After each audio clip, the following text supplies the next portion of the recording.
Hi everyone, आज हम पढ़ने वाले हैं poetic devices from the pome on Jennifer's tiger. So let's begin with the first one.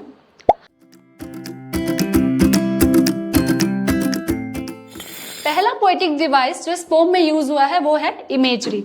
Imagery क्या होता है? जिसके थ्रू एक इमेज क्रिएट हो, आप विजुअलाइज करें चीजों को, सोचे कि एग्जैक्टली सच में हो रही है।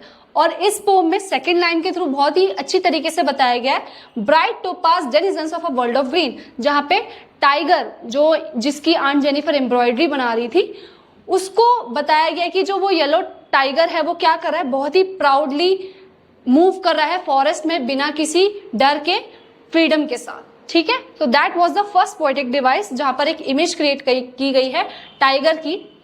Next one is alliteration. Alliteration क्या है? जहां पे रिपीटिशन है साउंड्स का, कॉन्सोनेंट साउंड्स का, बिगिनिंग में भी और इन बिटवीन द स्टैंजास भी आपको देखने को मिलता है। इसमें एग्जांपल्स अगर हम एग्जांपल्स की बात करें तो क्या है? Fingers fluttering through her wool, proud and unafraid. तो कौन सा साउंड आपको इसमें रिपीट दिख रहा है या वर्ड आपको रिपीट दिख रहा है? मेरे को तो एफ और एफ दिख रहा है। तो सेम एफ और एफ का रिपीटिशन किस चीज को रिप्रेजेंट कर रहा है? एलिट्रेशन पोएटिक डिवाइस को। ठीक है, next one is metaphor. Metaphor क्या है भाई? जहां पर मैं कंपैरिजन कर रही हूं दो अनलाइक थिंग्स का बिना लाइक और एज का यूज किए।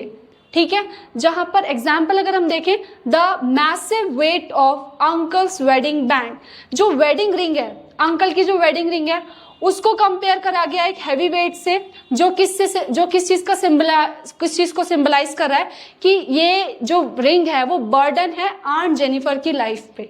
ठीक है, और उनके हस्बैंड के थ्रू जो रिस्ट्रिक्शंस, जो लिमिटेशन उन पर लगाई गई हैं, उस चीज को वो रिंग रिप्रेजेंट कर रही है। तो सिंबोलिज्म भी इसमें आ रहा है अगर आप देखो तो। Next one is symbolism. Next one, the use of symbols to represent ideas और इमोशंस, जहां पर सिंबल्स के थ्रू हम अपने आइडियाज और इमोशंस को बहुत ही अच्छी तरीके से कन्वे कर पाए। और पोएट ने देखो, अगर थ्रू आउट द पोएम बहुत सारी ऐसी चीजें हैं जिनको वो सिंबलाइज कर रहा है डीपर मीनिंग्स को कन्वे करने के लिए। पहला, टाइगर्स।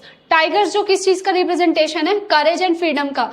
और अगर आपको याद हो, अगर आपने पोएम हमारी लास्ट वीडियो देखी हो जिसमें पोएम की समरी में था भाई, टाइगर्स को बताया गया था कि वो किस चीज का रिप्रेजेंटेशन थे? करेज एंड फ्रीडम का। तो सेम करेज एंड फ्रीडम का सिंबोलिज्म है टाइगर। वेडिंग बैंड, जैसे लास्ट पोएटिक डिवाइस में मैंने बताया, जो किस चीज का रिप्रेजेंटेशन है? बर्डन का रिप्रेजेंटेशन है, लिमिटेशन है, रिस्ट्रिक्शंस का रिप्रेजेंटेशन है। आंट्स ट्रेम्बलिंग हैंड, आंटी के हाथ कप कपाते थे एम्ब्रॉयडरी करते टाइम, जो उनके अंदर भरे डर का और ऑपरेशन, उनके हस्बैंड ने उनको इतना ज्यादा दबा रखा था, अपने मन का कोई भी वो काम नहीं कर पाती थी, इस चीज को वो सिंबलाइज कर रहा है। और हर एक जो सिंबोलिज्म है, हर एक वर्ड के थ्रू वो किस चीज को रिप्रेजेंट कर रहा है? आंट जेनिफर की अंदर की फीलिंग की और उनकी डिजायर की कि वो इन सब चीजों से क्या होना चाहती हैं, उनसे पीछा छुड़ाना चाहती है और एक अपनी रिस्ट्रिक्शंस के बिना एक लाइफ जीना चाहती है। Next one is contrast. Contrast का है जहां पर दो ऑपोजिट आइडियाज को हम एक साथ पुट कर देते हैं to create an effect. For example, aunt Jennifer's fearful weak life, इसका contrast tiger's fearless strong nature. Aunt Jennifer ने अपनी लाइफ में उनका इतना ज्यादा ऑपरेशन था, इतना ज्यादा डोमिनेंस था उनके हस्बैंड की तरफ से कि वो एक एम्ब्रॉयडरी बनाने लग गई थी जिसमें टाइगर को उन्होंने दिखाया था। और टाइगर किस चीज का रिप्रेजेंटेशन है भाई? फियरलेस स्ट्रॉन्ग और स्ट्रॉन्ग नेचर का रिप्रेजेंटेशन है। तो आंट जेनिफर की पर्सनैलिटी और टाइगर की पर्सनैलिटी दोनों ही क्या है? एकदम कंट्रास्ट में रहती है यहाँ पे। ठीक है, जो एक क्या क्रिएट कर रही है? कॉन्फ्लिक्ट क्रिएट कर रही है रियलिटी और imagination. That the contrast part of this poem. Next one is personification, जहां पे human qualities को दिया जाए non living things को। For example, the tigers prance across a screen. अब देखो, यहाँ पर बताया गया the tigers are described as moving proudly and fearlessly just like humans being with confidence and power. अब यहाँ पे जो टाइगर है, अब आप कहोगे नॉन लिविंग थिंग तो नहीं है, बट टाइगर कि जो अगर हम बात करें तो उसको किस चीज का रिप्रेजेंटेशन शो करा गया है, किस चीज के तौर पे दिखाया गया है, कॉन्फिडेंस एंड पावर का, जो ह्यूमन क्वालिटीज हैं जनरली अगर हम बात करें तो, ठीक है। तो यहाँ पर पर्सोनिफिकेशन जाएगा टाइगर्स के थ्रू में कि भाई टाइगर को मैंने क्वालिटी दी, टाइगर की क्वालिटीज बताई गई हैं पोम में, कि कंपैरिजन करा गया है एक तरीके से ह्यूमन क्वालिटीज का, ठीक है। Next one is enjambment. Enjambment क्या है, जहां पर एक लाइन कंटिन्यू होती है in the next line without any punctuation and without any stoppage. Example, the tigers in the panel that she made will go on prancing proud and unafraid. इस line के through क्या emotion create करने की बात की गई है, भाई जो टाइगर्स है वो क्या है, जो पैनल में बना रही थी ना, वो हमेशा चलते रहेंगे इवन आफ्टर हर डेथ। तो कंटिन्यूटी को शो करने के लिए भी इंजैबमेंट पोएटिक डिवाइस यूज किया जाता है, जो आप इस लाइन में बहुत ही क्लियरली देख सकते हो। Next one is rhyme scheme. Rhyme scheme तो आपको पता ही भाई क्या होता है कि राइमिंग वर्ड है, पैटर्न है, सेटअप होता है कि जो पोम है वो मेरी रिदमिक टोन में आए, ठीक है।